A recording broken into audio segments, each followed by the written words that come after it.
Dapatkan koleksi buku karya Ustadz Dr. Ariful Bahri Hafizahullahu Ta'ala.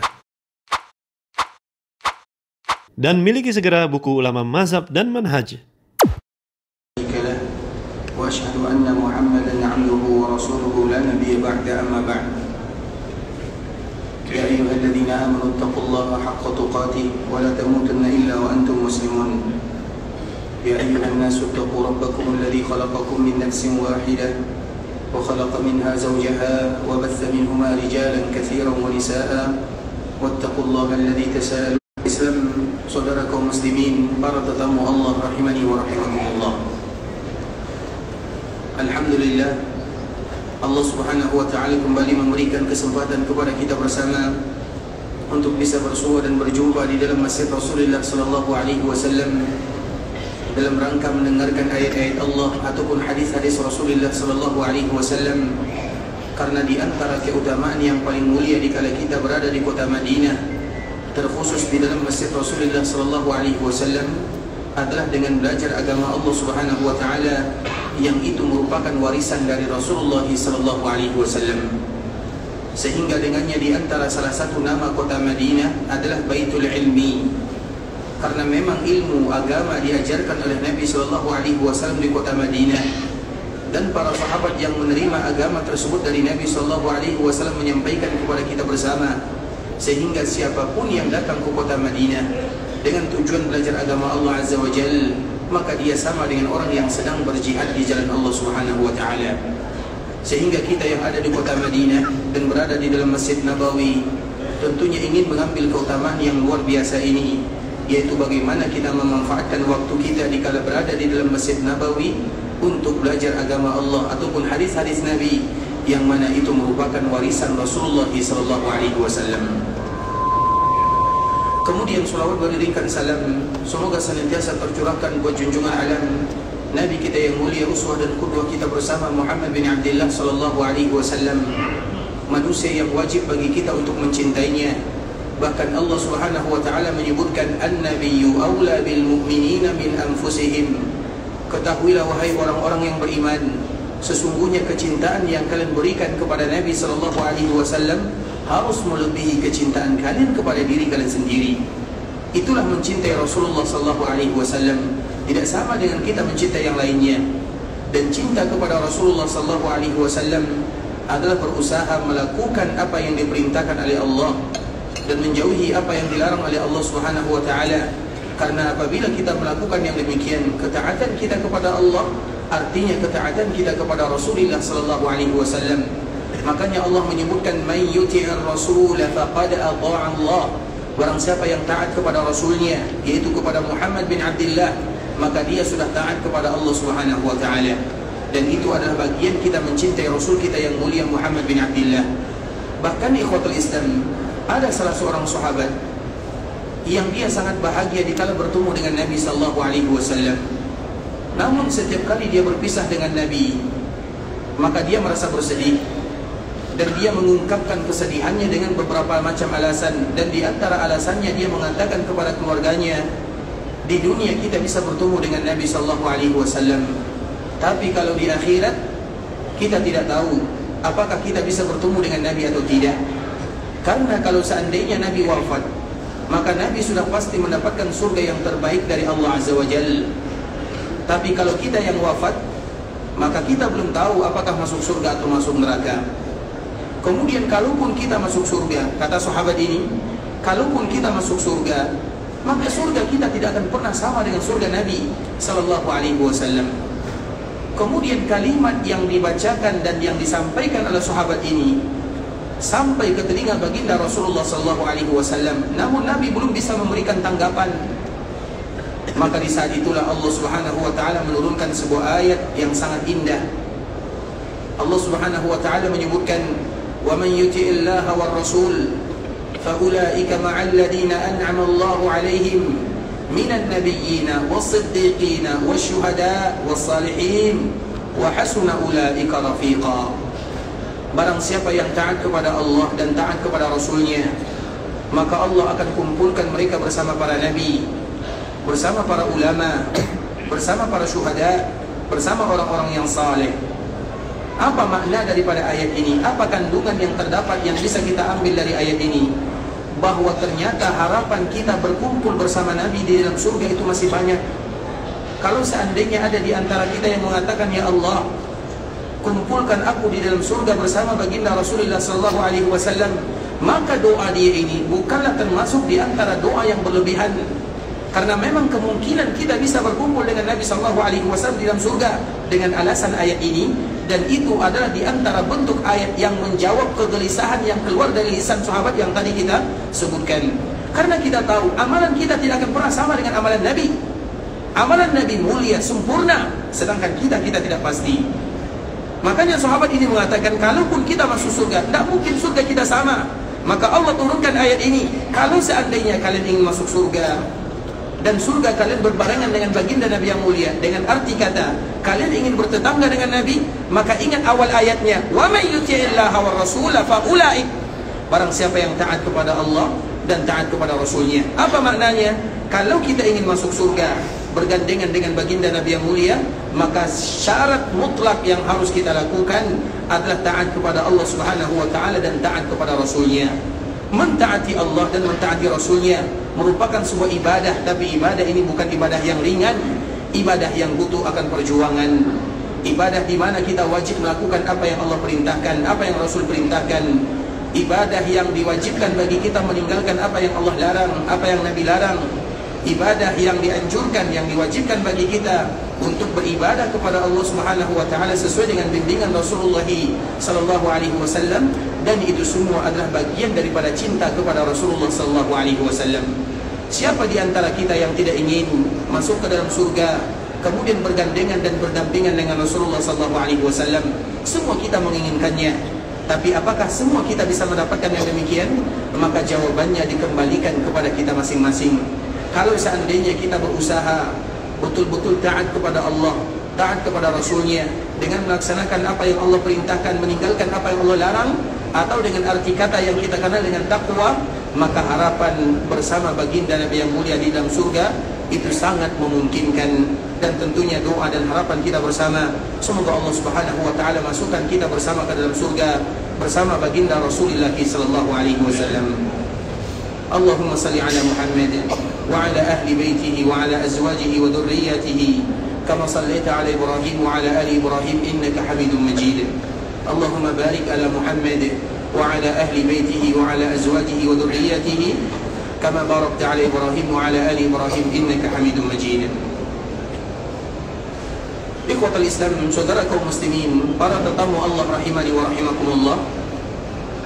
Pada kesempatan kali ini kita akan kembali melanjutkan pembahasan kita yang berkaitan dengan kota Madinah, kota yang dicintai oleh Rasulullah sallallahu alaihi wasallam, yang mana wajib hukumnya bagi kita mencintai semua apa yang dicintai oleh Rasulullah sallallahu alaihi wasallam. Pada pertemuan sebelumnya ikhwatul Islam, kita telah menjelaskan bagaimana supaya kita betul-betul termasuk umat yang mencintai Rasulullah sallallahu alaihi wasallam.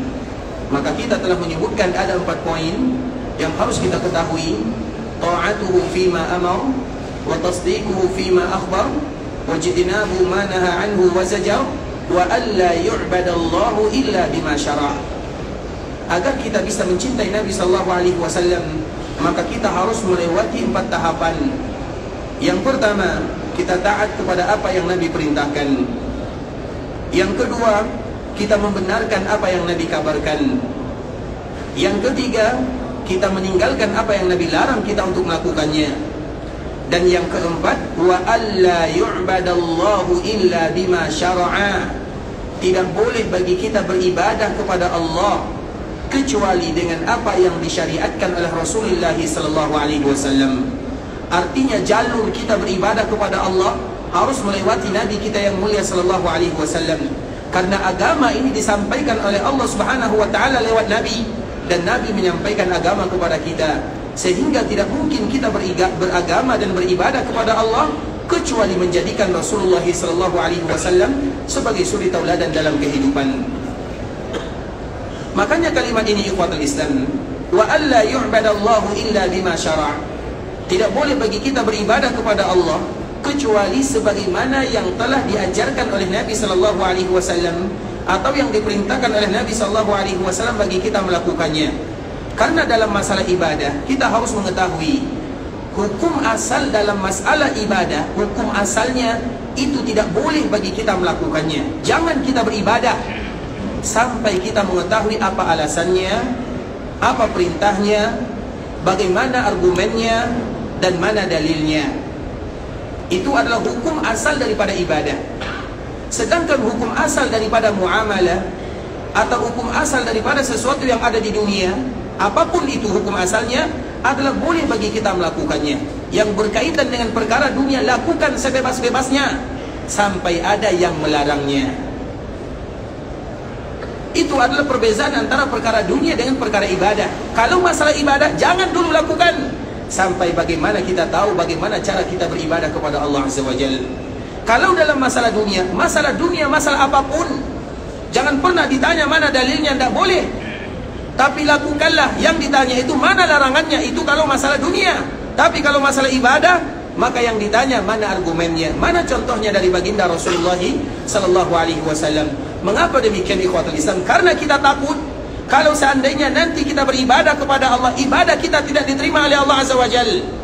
Apakah banyak orang yang ibadahnya tidak diterima? Banyak ikhwatul Islam. Makanya sebuah kisah yang selalu kita angkat tentang ibadah salat misalnya. Ada salah seorang sahabat yang bisa jadi dia baru pertama kali masuk ke dalam agama Islam. Kemudian ikhwatul Islam, dia masuk ke dalam Masjid Nabawi.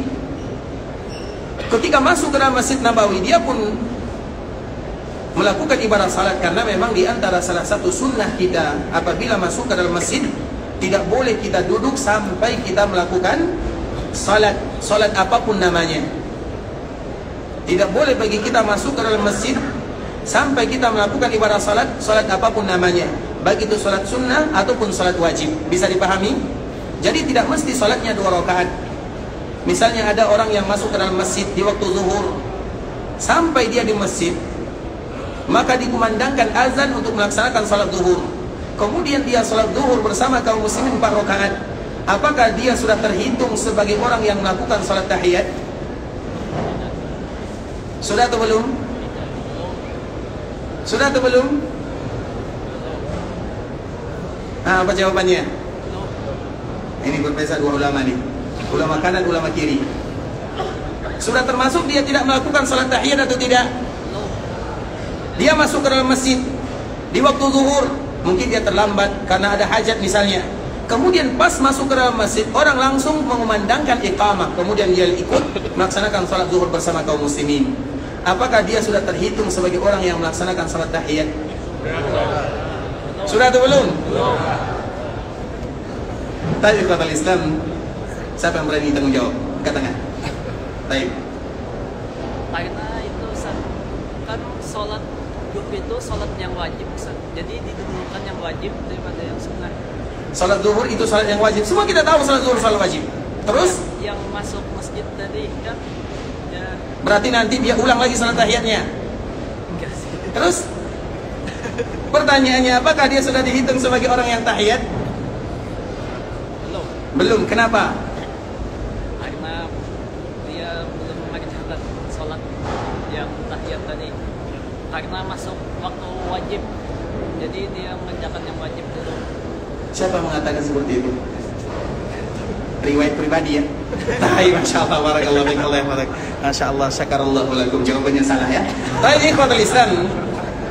Ketika seseorang masuk ke dalam masjid, apabila dia sudah salat, mau salat wajib, mau salat sunat, maka berarti dia sudah salat tahiyat. Bisa dipahami? Jadi tahiyat itu tidak mesti 2 rakaat. Masuk ke dalam masjid langsung salat 2 rakaat, maka itu disebut dengan tahiyat. Itu bagian daripada tahiyat. Tapi kalau ada orang yang masuk masjid, salat apapun, misalnya asar atau subuh misalnya, yang penting dia tidak duduk, itu yang dilarang oleh Nabi sallallahu alaihi wasallam. Yang penting dia tidak duduk, yang penting dia ikut salat. Maka salat itu disebut dengan tahiyat. Mau wajib, mau sunnah, mau salat mutlak, mau salat muqayyad, maka semuanya disebut dengan tahiyat. Tahiyat itu artinya tidak boleh kita langsung duduk, itu saja. Bisa dipahami sampai di sini?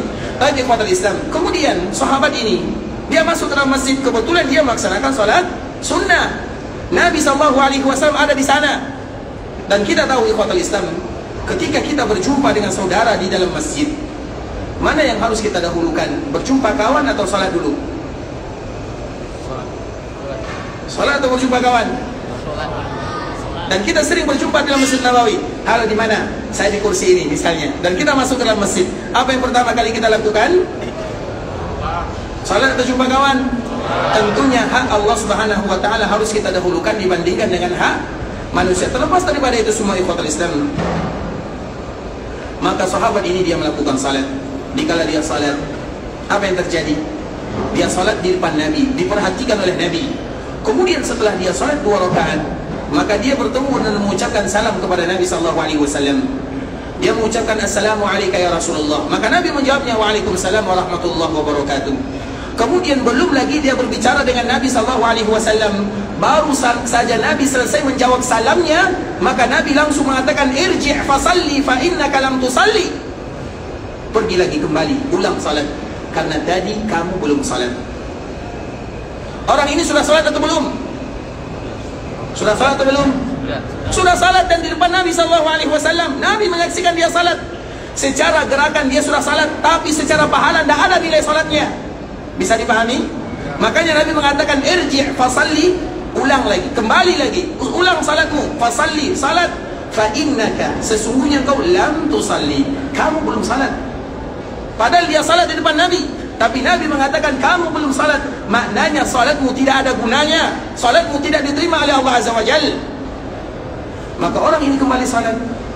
Kemudian dikala dia salat, setelah selesai salat, dia kembali lagi kepada Nabi sallallahu alaihi wasallam, mengucapkan salam, dan Nabi menjawab salamnya. Maka Nabi masih mengucapkan kalimat yang sama, irji' fasalli fa innaka lam tusalli, ulang salatmu, karena tadi kamu belum salat. Padahal sudah 2 kali dia salat. Namun Nabi mengatakan kamu belum salat, artinya salatmu tidak ada gunanya, tidak diterima oleh Allah Azza wa Jalla. Kemudian yang ketiga kalinya masih sama. Sehingga orang ini bertanya kepada Rasulullah sallallahu alaihi wasallam, ya Rasulullah, la uhsin ghaira hada, saya tidak lagi bisa melakukan lebih daripada ini. Maka di saat itulah Nabi mengajarkan cara dia salat. Kemudian setelah Nabi mengajarkan salat, salatlah seperti ini, maka baru dia salat sebagaimana yang diajarkan oleh Rasulullah sallallahu alaihi wasallam. Artinya ikhwatul Islam, orang yang tidak tepat ibadahnya, maka tidak akan diterima oleh Allah Subhanahu wa taala kecuali dengan sesuai apa yang diajarkan oleh Nabi sallallahu alaihi wasallam. Maka setiap kali kita beribadah kepada Allah Azza wa Jalla, kita dituntut untuk tahu dulu bagaimana tata cara kita beribadah. Misalnya kita ingin melaksanakan ibadah haji, belajar dulu tentang ibadah haji. Mana haji Nabi sallallahu alaihi wasallam? Ketika kita melaksanakan ibadah umrah, mana umrah Nabi sallallahu alaihi wasallam? Bagaimana tata cara yang dilakukan oleh Nabi agar ibadah kita bisa diterima oleh Allah, agar kita tidak sama dengan orang yang tadi disebutkan irji' fasalli fa innaka lam tusalli. Kembali, ulangi salatmu karena kamu tidak melakukan ibadah salat. Artinya tidak diterima ibadahnya, dan itu bisa dikiaskan kepada semua ibadah. Misalnya ibadah puasa, misalnya kata Nabi, banyak orang yang melakukan ibadah puasa tapi dia tidak mendapatkan pahala kecuali lapar dan dahaga saja. Apa maknanya? Berarti ibadah puasanya tidak ada gunanya, tidak diterima oleh Allah Azza wa Jalla. Dia lelah, dia beribadah tapi tidak diterima oleh Allah Azza wa Jalla. Begitu juga misalnya perkataan Umar bin Khattab radhiyallahu ta'ala anhu, orang yang datang ke Mekah dan Madinah melaksanakan ibadah haji dan umrah itu banyak, tapi yang betul-betul melaksanakan ibadah haji dan umrah itu hanya sedikit saja. Apa maknanya? Berarti banyak dari ibadah mereka tidak diterima oleh Allah Azza wa Jalla. Dan itu disebutkan oleh sahabat Umar bin Khattab radhiyallahu ta'ala anhu. Oleh karenanya ikhwatul Islam, itu sebenarnya adalah motivasi bagi kita bersama. Di dalam masalah agama, tidak boleh kaum muslimin kecuali mereka tahu agamanya. Bukankah pertama kali yang ditanya oleh Allah ketika kita pindah alam dari alam dunia kepada alam barzah adalah masalah agama?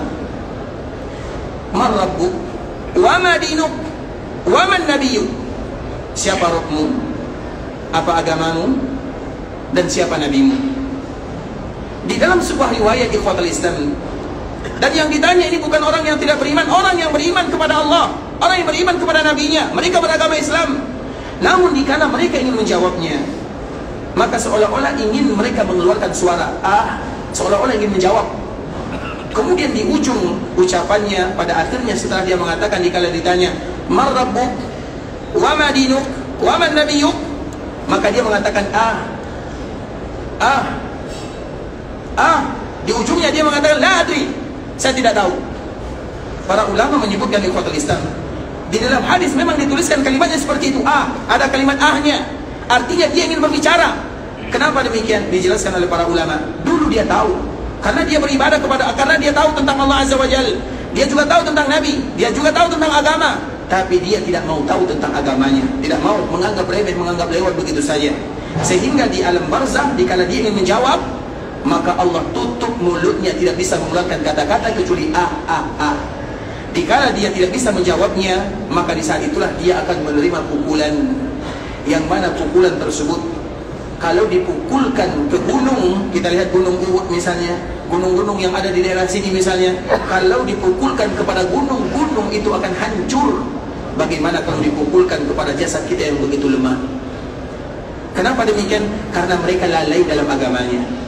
Setiap kaum muslimin ikhwatul Islam, mereka tidak boleh ada alasan agama itu, kalau ada waktu baru nanti kita belajar agama. Tidak boleh bagi mereka mengatakan yang demikian. Wajib bagi kaum muslimin untuk menjadikan waktunya belajar agama Allah Azza wa Jalla, wajib hukumnya. Makanya apa kata Rasulullah SAW? Talabul ilmi faridah. Semua kita hafal hadisnya. Talabul ilmi faridah. Nabi mengatakan talabul ilmi, belajar agama fardu. Dan kita selalu mengatakan kalimat fardu adalah tingkatan penekanan yang paling tinggi. Makanya di dalam Arab, bahasa Arab atau di dalam hukum, ada fardu, ada wajib. Apa perbezaan fardu dengan wajib? Yang ini fardu, yang ini wajib. Apa perbezaannya? Ada yang tahu? Sebagian ulama ikhwatul Islam mengatakan sama-sama dianjurkan, sama-sama ditekankan, sama-sama diwajibkan. Hanya saja bahasanya saja yang berbeza. Yang satu disebut dengan fardu, yang satu disebut dengan wajib. Tapi sebagian ulama yang lain mengatakan apabila dibezakan antara fardu dengan wajib, maka fardu itu wajibnya berlipat-lipat, lebih wajib daripada wajib. Dan itulah yang disebutkan oleh Nabi SAW, agar kita belajar agama Allah. Apa tujuan kita belajar agama Allah? Bukan untuk jadi ustaz, bukan untuk jadi da'i, tapi agar kita beribadah kepada Allah ala basirah, agar kita tahu bagaimana cara kita beribadah kepada Allah. Itu tujuannya belajar agama.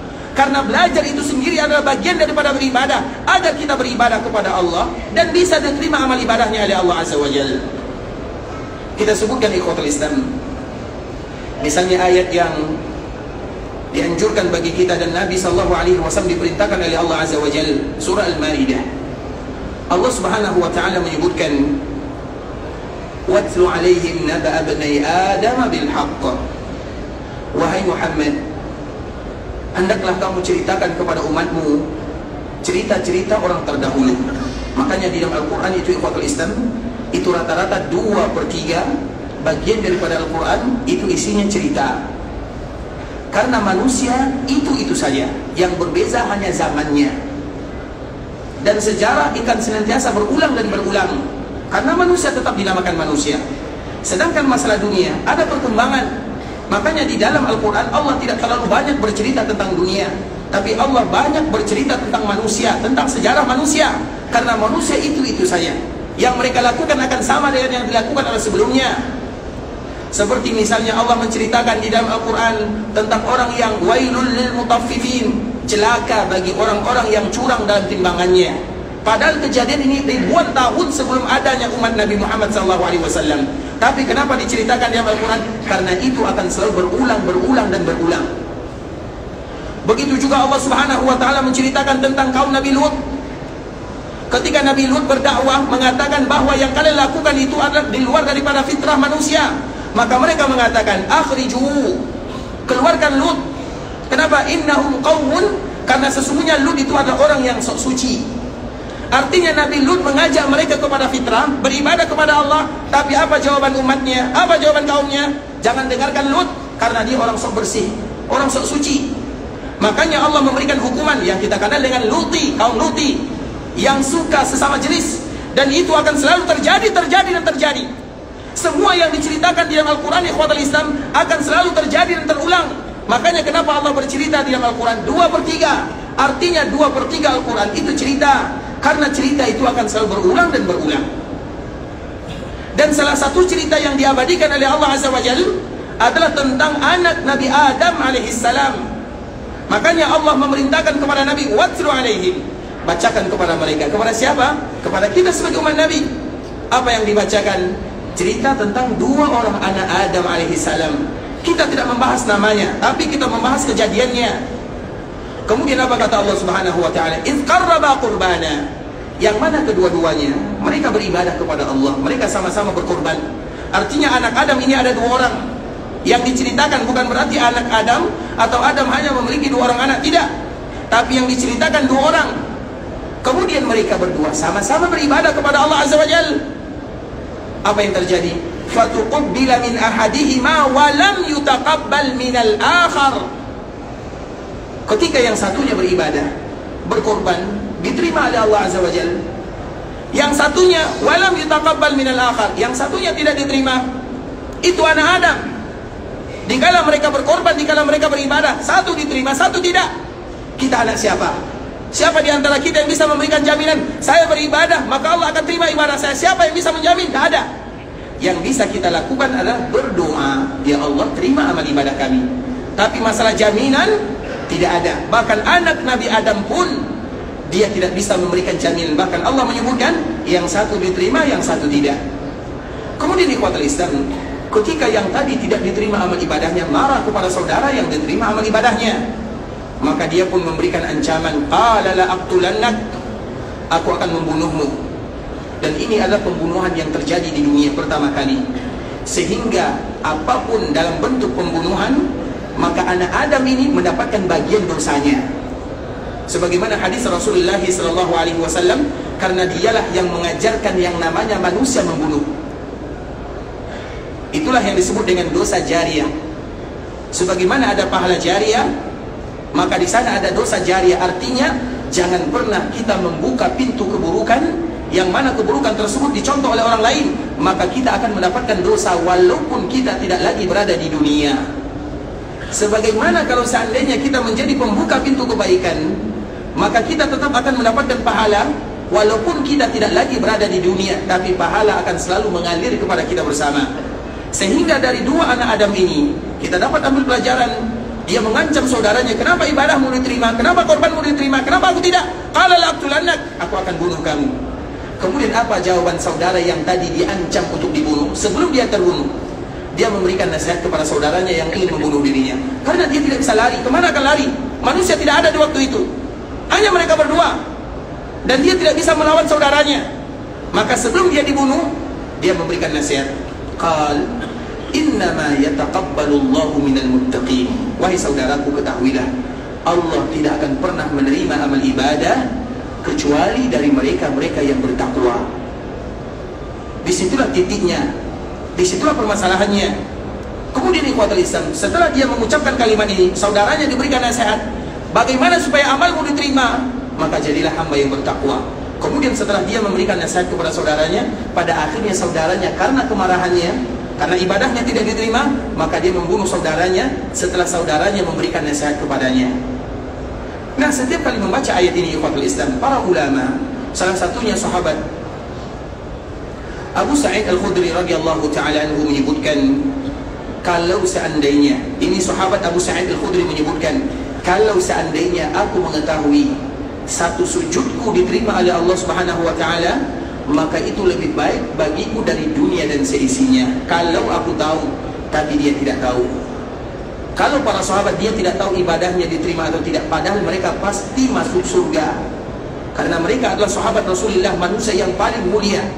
Mereka pasti masuk surga. Tapi mereka mengatakan, kalau aku tahu kalau satu sujudku diterima, maka itu lebih baik bagiku dari dunia dan seisinya. Tapi dia tidak tahu.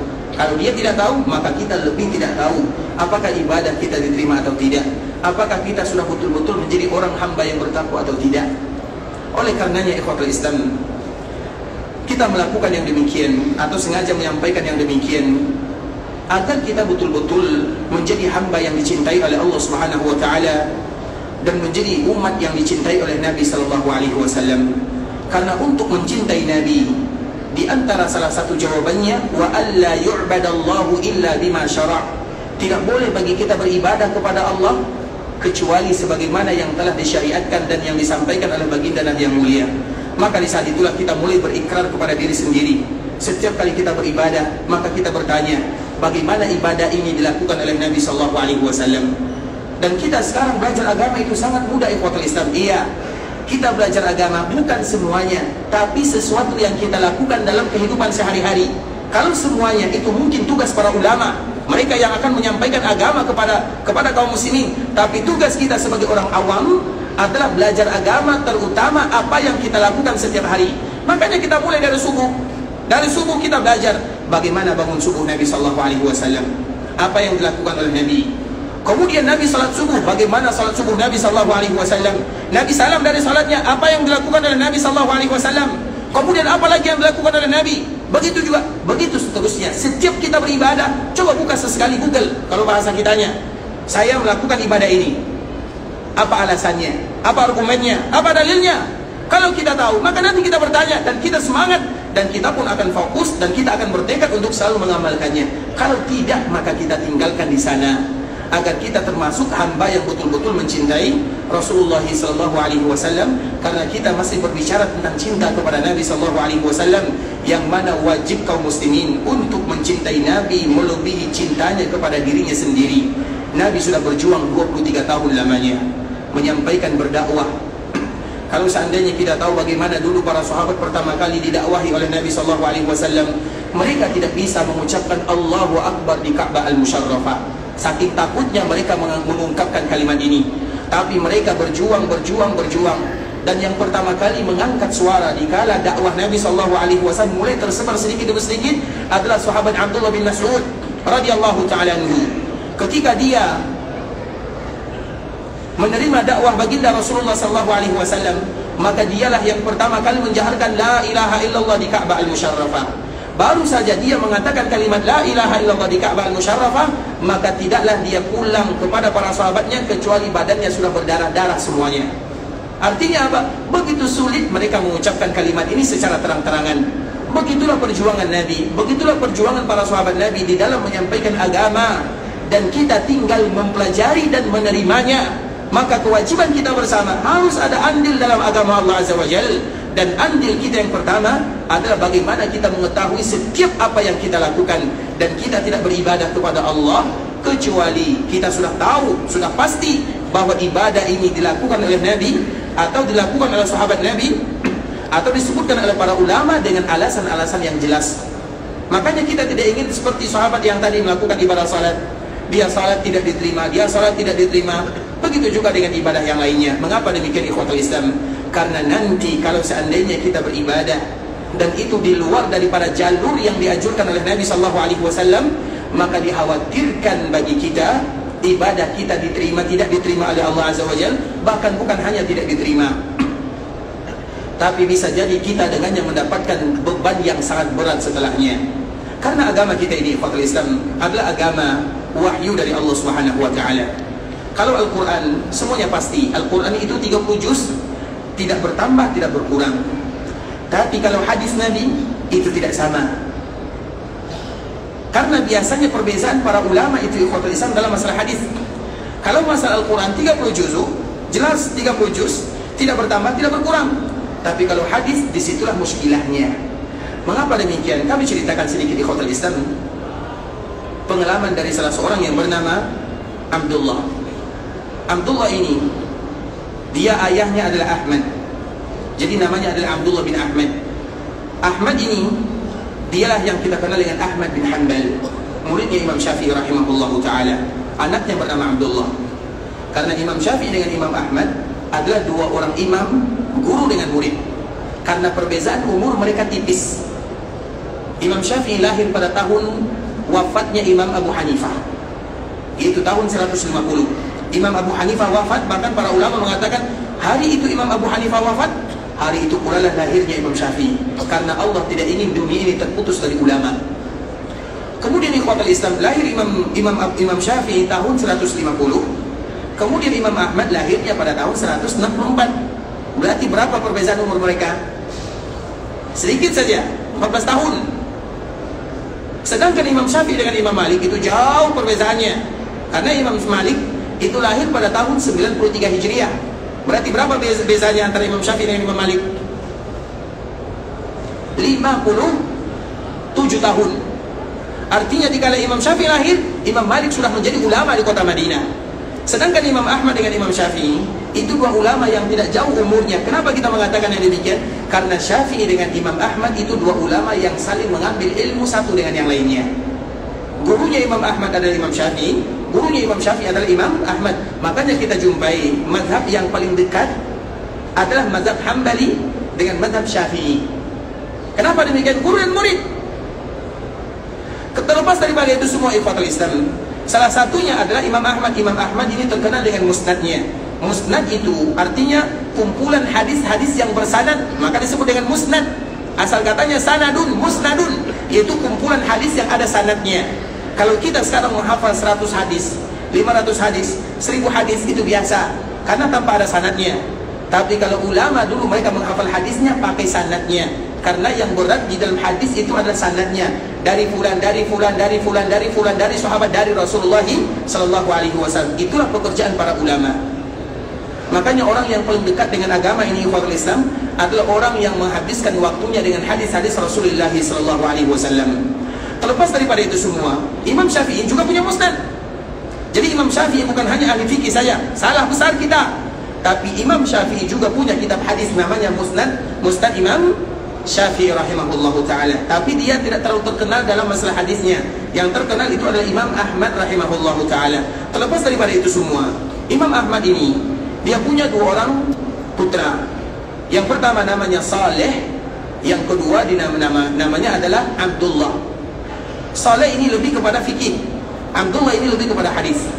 Nah, Abdullah ini dikala dia ingin menghafal hadis Nabi sallallahu alaihi wasallam, maka tentu dia belajar dari ayahnya. Ayahnya memberikan 1 hadis, 10 hadis, 100 hadis, 1000 hadis, sampai 200.000 hadis. Dihafalnya 200.000 hadis. Kemudian setelah Abdullah ini menghafalnya, apa kata Imam Ahmad? Ketahuilah wahai anakku, semua hadis yang kamu hafal itu adalah hadis-hadis yang lemah. Padahal 200.000. Agar kita tahu, karena di antara salah satu yang membuat kita beribadah kepada Allah keluar dari aturan Nabi sallallahu alaihi wasallam adalah hadis-hadis yang lemah, apalagi hadis-hadis yang palsu. Apa contohnya? Misalnya ada sebuah hadis ikhwatul Islam. Ada hadis, saya tidak tahu, yang membuat hadis ini mungkin pencinta kopi. Karena hadisnya siapapun yang minum kopi, maka mulutnya atau malaikat senantiasa beristighfar kepadanya. Allahu Akbar.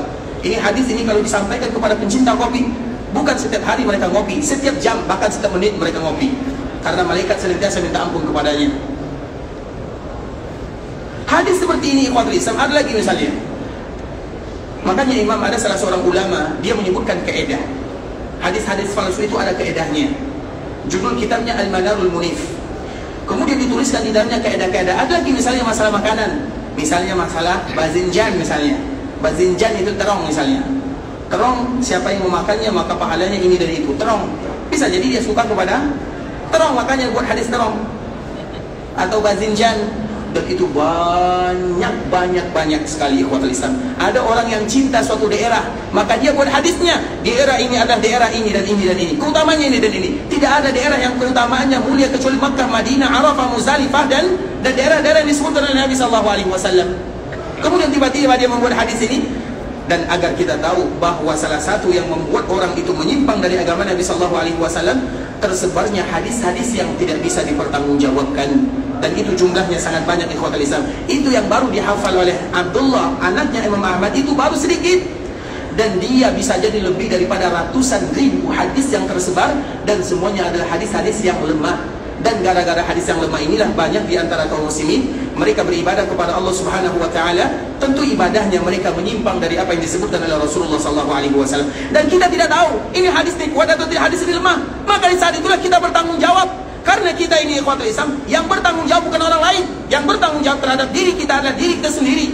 Makanya para ulama menyebutkan, imam misalnya, kita sebutkan Imam Abu Hanifah, Imam Malik, Imam Syafi'i, kita cukup menukilkan daripada ulama-ulama mazhab saja.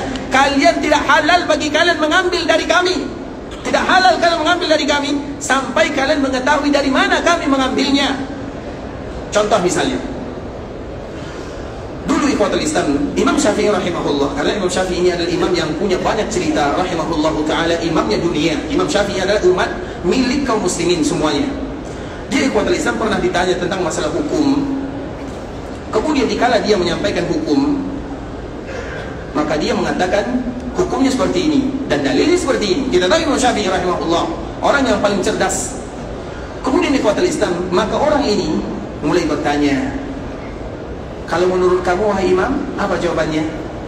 Padahal Imam Syafi'i sudah menjawabnya dengan hadis Nabi SAW. Tiba-tiba orang ini kembali bertanya, bagaimana pendapatmu kira-kira wahai imam? Dia ingin meminta pendapat dari Imam Syafi'i. Maka Imam Syafi'i rahimahullahu ta'ala langsung menoleh melihat kepadanya. Atarani bisunnah, apakah kamu melihat aku sedang memakai sunnah? Tahukah kita itu sunnah? Siapa yang tahu sunnah?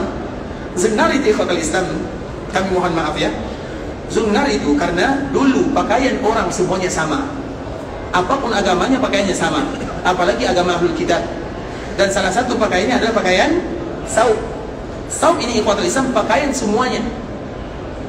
Nah, bagaimana bisa membedakan antara kaum muslimin dengan yang bukan? Makanya kita lihat ini adalah pakaian kaum muslimin dari zaman dahulu kala. Dan kita selalu mencontohkan ikhwatul Islam, biasanya kalau ada orang yang di wisuda, kalau di kita ada istilah wisuda namanya, ada wisuda, kemudian mereka memakai apa pakaian yang mereka pakai, apa namanya? Toga di sini. Kalau di sini jubah. Iya atau tidak? Dia jubah atau tidak? Kenapa harus pakai jubah? Karena itu adalah pakaian kaum muslimin. Makanya sampai sekarang ikhwatul Islam, wisuda pun itu adalah diambil dari kaum muslimin. Makanya mereka memakai, coba lihat, perhatikan pakaiannya bagaimana bentuknya, sama dengan jubah. Dan sampai di pertengahan, tidak sampai di bawah, hanya sampai di pertengahan lutut. Karena itulah pakaian kaum muslimin. Makanya jangan pernah menghina pakaian kaum muslimin. Dan itu adalah pakaian yang disebutkan oleh Nabi SAW sifat dan cirinya. Dan itu sekarang dipakai sampai dunia ini, ikhwatul Islam sekarang dipakai. Agar kita tahu bagaimana mulianya kaum muslimin di zaman dahulu kala. Dan banyak asar dan peninggalan kaum muslimin yang senantiasa dipakai. Dan salah satunya adalah jubah, pakaian. Makanya jubah itu ikhwatul Islam bukan pakaian orang Arab, tapi pakaian kaum muslimin. Bisa dipahami? Makanya sekarang orang pakai sudah masih menggunakan pakaian tersebut. Dan itu asal-muasalnya ada dari Andalus. Andalus itu Spanyol. Dan kita tahu di daerah tersebut ada daerah kaum muslimin zaman dahulu kalanya. Terlepas daripada itu semua, nah, kalau seandainya mereka memakai pakaian tersebut, bagaimana bisa membedakan antara muslim dengan bukan? Maka di antara salah satu yang membedakannya adalah dengan zunar. Zunar itu apa? Kalau mereka bukan muslim, maka diikat di bagian perutnya. Dan itu masih dilakukan oleh orang-orang yang bukan muslim sampai sekarang, ikhwatul Islam. Diikat di bagian perutnya. Apa maknanya? Kenapa Imam Syafi'i mengatakan yang demikian? Apakah kamu melihat diriku pakai zunar? Zunar itu adalah agama orang Yahudi dan agama orang Nasara, untuk membedakan mana kaum muslimin, mana yang bukan. Kenapa demikian? Karena orang Nasara dan orang Yahudi lah yang hanya menyelewengkan dan menyimpangkan wahyu Allah Subhanahu wa ta'ala. Sedangkan kaum muslimin, kalau seandainya mereka sudah mendengarkan ini ayat-ayat Allah Subhanahu wa ta'ala dan ini hadis-hadis Nabi SAW, maka ucapan mereka apa? Sami'na wa ata'na, sebagaimana pembahasan kita sebelumnya, ikhwatul Islam. Sami'na wa ata'na. Maka Imam Syafi'i mengatakan, apakah kamu melihat aku pakai zunar? Dia marah dikala ditanya pendapatnya. Karena para ulama pun, bahkan Imam Malik mengatakan, semua perkataan, semua pendapat bisa diambil, bisa tidak, kecuali illa sahibu hadal qabr, kecuali orang yang ada di perkuburan ini. Siapa dia? Muhammad bin Abdullah sallallahu alaihi wasallam. Karena Imam Malik mengajar di dalam Masjid Nabawi di samping perkuburan Nabi sallallahu alaihi wasallam. Apakah mungkin Imam Malik berdusta atas nama Nabi sallallahu alaihi wasallam sedangkan Nabi berada di sampingnya? Makanya itulah ikhwatul Islam, di antara salah satu keutamaan kota Madinah, kemarin selalu kita memberikan motivasi. Di antara salah satu keutamaan kota Madinah adalah belajar agama di dalamnya. Kenapa demikian? Ada salah satu cerita ikhwatul Islam. Dulu ada pemikiran yang menyimpang. Pemikiran itu dikenal dengan istilah Khawarij. Khawarij itu adalah mereka yang keluar, mereka yang suka mengkafir-kafirkan kaum muslimin. Mereka yang mengatakan ini bukan muslim, ini bukan muslim. Dengan mudah kalau ada kaum muslimin melakukan kesalahan, ini keluar dari agama. Maka itu adalah sifatnya orang-orang Khawarij. Dan di antara salah satu sifat orang Khawarij adalah suka memburuk-burukkan dan menjelek-jelekkan pemimpinnya. Dan itu sudah ada di zaman Nabi sallallahu alaihi wasallam. Ketika Nabi membagikan harta rampasan, maka dia mengatakan, "I'dil ya Muhammad." Wahai Muhammad, berlaku adilah kamu. Nabi dikatakan seperti itu ikhwatul Islam. Maka Nabi mengatakan, "Wa may ya'dil illam a'dil."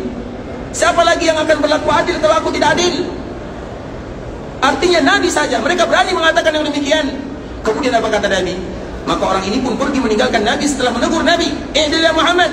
Apa kata Nabi? Dari keturunan orang inilah akan keluar yang tadi telah disebutkan, yaitu mereka-mereka yang akan Khawarij lah kalau istilahnya. Itu mereka yang senantiasa memburuk-burukkan pemimpinnya. Mereka yang senantiasa bermudah-mudahan tidak mengeluarkan kaum muslimin dari ranah keislaman, maka disebut dengan Khawarij. Terlepas daripada itu semua ikhwatul Islam, maka orang Khawarij ini dia datang ke Masjid Nabawi. Dikala dia berada di dalam Masjid Nabawi, maka kebetulan pembahasan pada waktu itu adalah pembahasan bahwa kaum muslimin itu hukum asalnya adalah muslim. Tidak boleh, bahkan haram hukumnya mengatakan orang lain tidak muslim, kecuali kalau kita ada buktinya. Misalnya kita berjumpa, kamu ini kufar misalnya, kufur. Kalimat kufur ini apabila keluar dari lisan seorang muslim, kalimat ini, maka dia akan pergi ke atas. Kemudian tidak ada tempatnya di atas. Pergi ke kanan, ke ujung dunia, tidak ada tempatnya. Pergi ke ujung kiri, tidak ada tempatnya. Pergi ke depan, tidak ada tempatnya. Pergi ke belakang, tidak ada tempatnya. Dia akan lari kepada mana? Memutar dulu. Kemudian barulah kalimat kufur ini pergi kepada orang yang tadi disebutkan kufurnya. Kalau ternyata orang yang disebutkan bukan kufur, maka kalimat ini akan kembali kepada orang yang mengucapkannya. Agar kita tahu kalimat ini bukan kalimat sembarangan. Mengatakan kamu kufar, kamu ini bukan kalimat sembarangan, bahaya. Dan kaum muslimin tidak pernah mengeluarkan kaum muslimin yang lainnya dari keislaman selama mereka jelas di dalam masalah ranah keislamannya. Kemudian terlepas daripada itu semua ikhwatul Islam, maka orang ini dia datang ke Masjid Nabawi dan mereka pemikirannya pemikiran yang suka mengeluarkan kaum muslimin dari Islam. Dan bahkan di zaman sekarang ini ikhwatul Islam masih banyak sekali. Bahkan pernah dulu dia pernah mengatakan, ada salah seorang dia berani mengatakan dengan suara yang lantang, "Demi Allah, tidak ada yang Islam di dalam dunia ini kecuali satu, saya." Kemudian satu orang di India sana. Kemudian semuanya, coba bayangkan, semuanya tidak ada lagi yang muslim. Ini adalah pemikiran yang berbahaya. Pemikiran yang disebut dengan Khawarij, dan itu sudah mulai ada di awal di zaman Nabi SAW. Dan merekalah yang membunuh Utsman bin Affan. Mereka pula lah yang membunuh Ali bin Abi Thalib. Mereka pula lah yang berusaha membunuh Muawiyah. Mereka pula lah berusaha membunuh para sahabat Nabi radhiyallahu ta'ala anhum. Apa alasannya? Kenapa mereka menyimpang? Padahal zaman mereka adalah zaman ada sahabat di sana. Alasannya adalah karena mereka jauh dari sahabat dan mereka tidak mau mengambil ilmu dari sahabat. Dan sahabat itu kebanyakan berada di kota Madinah. Kemudian terlepas daripada itu semua ikhwatul Islam, maka orang ini mereka datang ke Masjid Nabawi. Kebetulan hadisnya hadis berbicara tentang kaum muslimin, bahwa kita tidak boleh mengatakan kalimat ini, tidak boleh mengatakan kalimat itu. Maka yang satu mengatakan jangan kita dengarkan karena ini berbahaya. Pelajaran muhadarah, ceramah di Masjid Nabawi dikatakan berbahaya. Dan perkataan ini sudah semenjak zaman dahulu kala. Makanya apabila ada orang mengatakan pelajaran yang ada di Masjid Nabawi itu berbahaya, maka kita harus bertanya kepadanya, bahayanya di mana? Kemudian ikhwatul Islam, maka dia mengatakan jangan dengarkan karena pelajarannya berbahaya, karena tidak sesuai dengan keyakinannya yang Khawarij tadi. Kemudian apa kata teman yang satu? Aturah Syekh. Dia mengatakan, aturah Syekh, apakah kamu tahu Syekh ini berbohong atas nama Nabi dan Nabi berada di sampingnya? Bisa dipahami? Apakah mungkin orang ini akan berdusta atas nama Rasulullah SAW sedangkan Nabi berada di sampingnya? Maka pada akhirnya mereka duduk mendengarkan. Kemudian dari itulah mereka keluar dari pemikiran-pemikiran yang menyimpang ini. Artinya ikhwatul Islam, bahwa di antara salah satu keutamaan Masjid Nabawi adalah belajar agama di sana. Makanya kita selalu menyebutkan, selalu menyebutkan, man jaa masjidi hadza lam yatihi illa li khairin yata'allamu aw yu'allimu fahuwa bimanzilatil mujahidi fi sabilillah. Siapapun yang datang ke dalam masjidku ini, dan kita sedang berada di Masjid Nabawi atau tidak? Mana yang disebut dengan Masjid Nabawi? Mana yang disebut dengan Masjid Nabawi? Apakah masjid yang dibangun oleh Nabi saja? Apakah perluasan setelahnya disebut dengan Masjid Nabawi? Semua perluasan yang dilakukan untuk memperluas Masjid Nabawi, maka disebut dengan Masjid Nabawi. Semuanya tanpa terkecuali.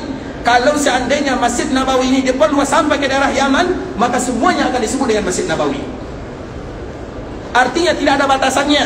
Selama dilakukan perluasan sebesar apapun, seluas apapun, maka itu tetap disebut dengan Masjid Nabawi. Apa maknanya ikhwatul Islam? Nabi mengatakan, barang siapa yang datang ke masjidku ini dan dia tidaklah datang kecuali mengambil kebaikan, belajar agama atau mengajarkannya. Coba perhatikan, belajar agama atau mengajarkannya, maka status dia sama dengan orang yang berjihad di jalan Allah Subhanahu wa taala. Kemudian tiba-tiba orang yang belajar di Masjid Nabawi, maka pemikirannya adalah pemikiran yang menyimpang, maka kita kembalikan kepada kisah yang tadi telah kita sampaikan. Karena tidak mungkin Nabi memberikan rekomendasi seperti ini kecuali Nabi sudah tahu apa yang akan terjadi. Bukankah di antara salah satu kemuliaan yang Allah berikan kepada Nabi, Nabi tidak pernah berbicara kecuali dengan wahyu Allah Subhanahu wa taala. Nabi bercerita kepada sahabatnya apapun yang terjadi sampai kiamat terjadi. Bahkan Nabi bercerita kepada kita apa yang akan terjadi di hari kiamat. Semuanya diceritakan oleh Nabi sallallahu alaihi wasallam, dan salah satu yang disebutkan oleh Nabi adalah hadis ini.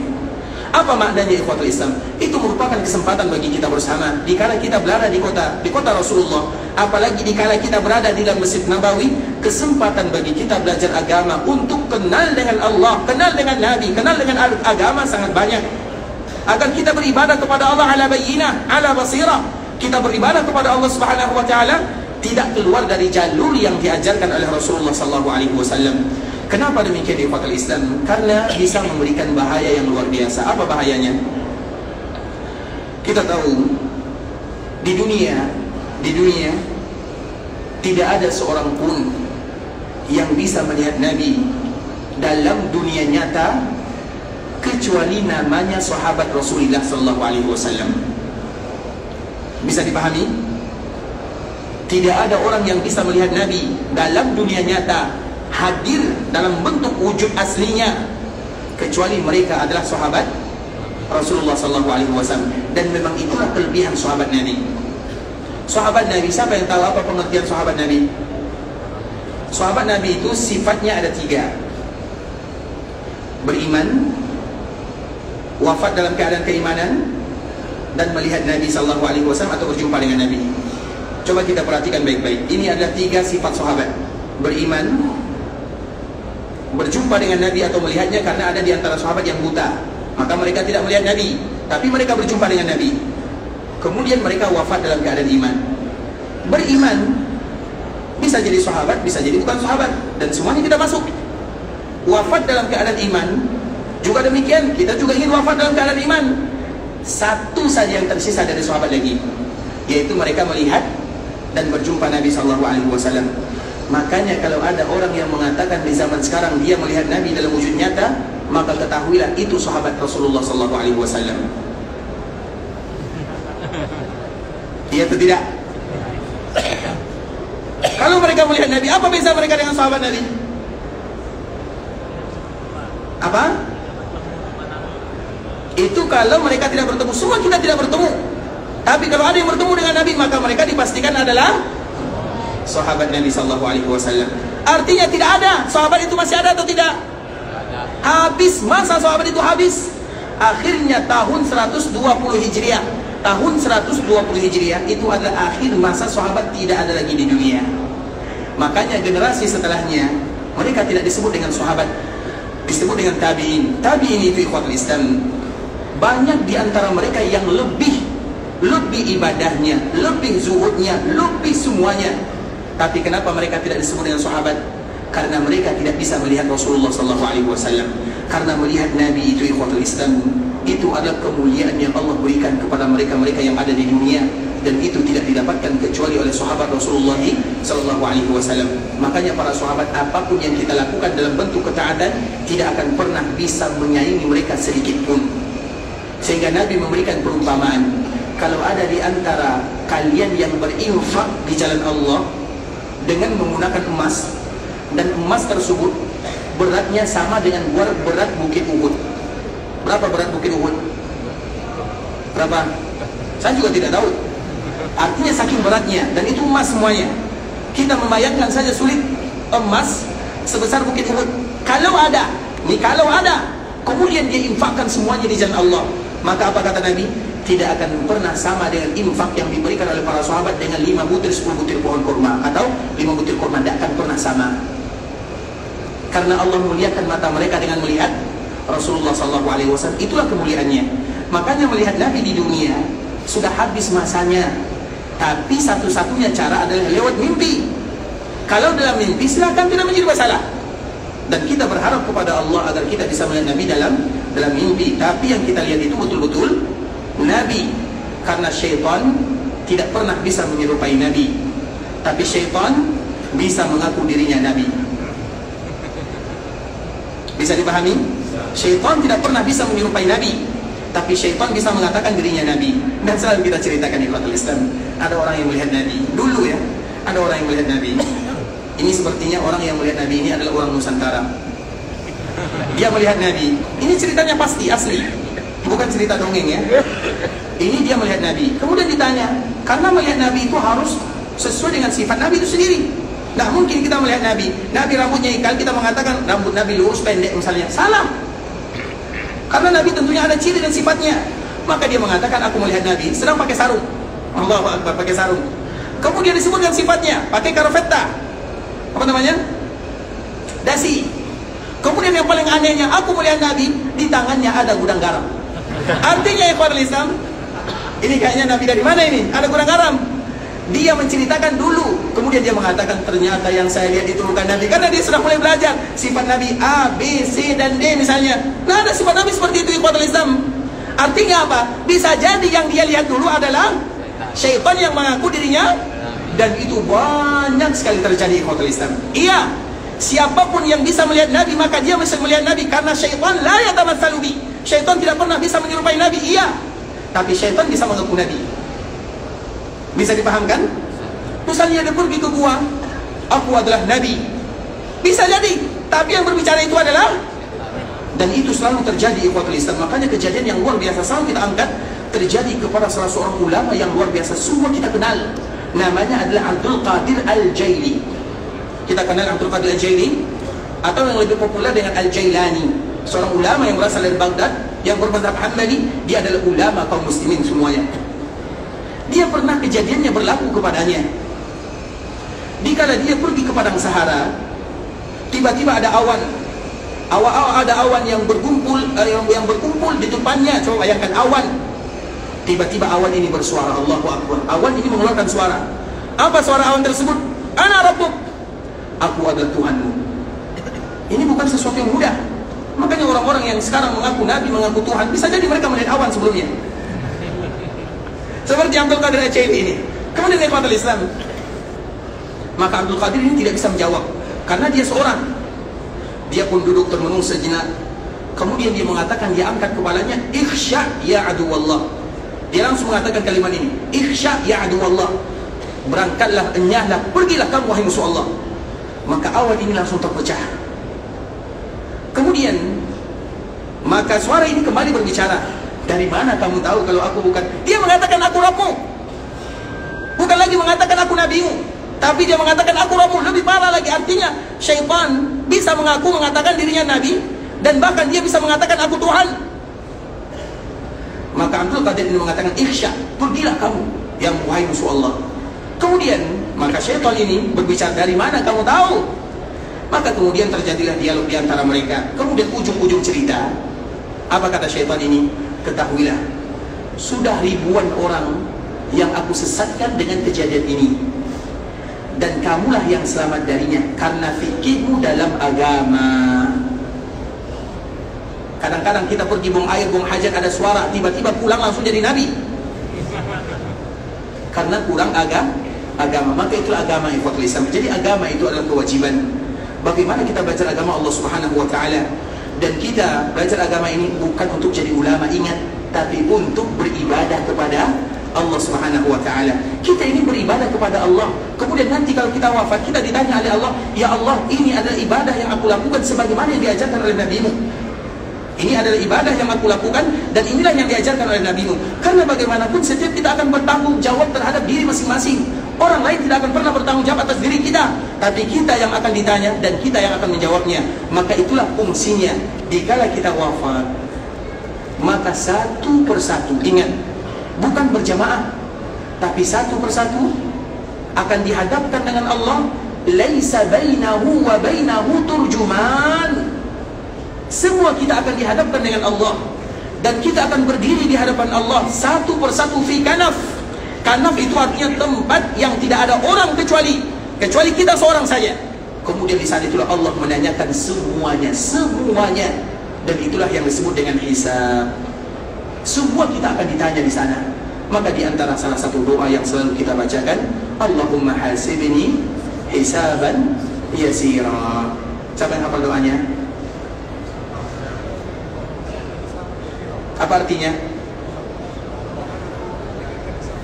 Masya Allah, yang di belakang ulang lagi. Apa doanya? Mohon maaf ya, yang di belakang ini jarang kami lihat karena sulit menoleh ke belakang ya. Baik, silakan yang di belakang, kami silakan. Apa doanya? Allahumma hasibni hisaban yasira. Apa artinya? Ya Allah, hisabkanlah saya dengan hisab yang ringan. Masya Allah, bisa diberikan. Insyaallah, syakarallah. Yang ini nanti ambil ya hadisnya. Tapi barakallahu fikum ikhwatul Islam. Sebenarnya banyak lagi yang bisa kita bacakan atau yang ingin kami sampaikan ikhwatul Islam, dan semua ini kita sengaja menyampaikannya untuk mewujudkan cinta yang sesungguhnya kepada Rasulullah SAW. Alasannya satu saja, karena kita ingin mencintai Nabi, dan kita ingin selalu bersama Nabi, bahkan kita ingin bertetangga dengan Nabi. Sebagaimana kita bisa bertetangga dengan Nabi dalam kehidupan dunia, walau hanya beberapa hari saja di kota Madinah, maka kita berdoa, berharap, bermohon kepada Allah agar kita pun bisa bertetangga Nabi di dalam surga untuk selama-lamanya. Itu saja tujuan kita ikhwatul Islam. Maka di antara salah satu bisa bertetangga dengan Nabi, kita kembalikan kepada ayat-ayat yang tadi kita baca. Wa man yuti'illaha war rasul fa ulaika ma'al ladzina an'ama Allahu 'alaihim minan nabiyyin was-siddiqin. Barang siapa yang taat kepada Allah, taat kepada Rasulnya. Karena setiap kali kita beribadah, kita ingin melihat contoh dari Nabi sallallahu alaihi wasallam yang telah disampaikan oleh para ulama kepada kita bersama. Dan itu salah satu tujuannya, karena kita ingin mewujudkan cinta yang sesungguhnya kepada Rasulullah sallallahu alaihi wasallam. Karena Nabi sallallahu alaihi wasallam juga pernah menyebutkan al-mar'u ma'a man ahabba. Sesungguhnya seseorang akan dikumpulkan oleh Allah bersama orang-orang yang dia cintai, dan semua kita bersaksi bahwa kita semuanya mencintai Rasulullah sallallahu alaihi wasallam. Ikhwatul Islam, saudara kaum muslimin, para tetamu Allah rahimani wa rahimakumullah, dan kami mohon maaf ada pertanyaan yang masuk, tapi karena waktu yang memisahkan tidak bisa kami jawab sekarang, dan semoga kalau seandainya besok ada waktu kita akan jawab. Dan kita tutup pembahasan kita ini ikhwatul Islam, dan sebelumnya kita mohon maaf, kita cukupkan dulu sampai di sini. Yang benar sudah pasti dari Allah Subhanahu wa taala, yang salah sudah pasti dari kami, karena kurangnya ilmu kami, karena kebodohan kami, karena kejahilan kami, karena ketidaktahuan kami.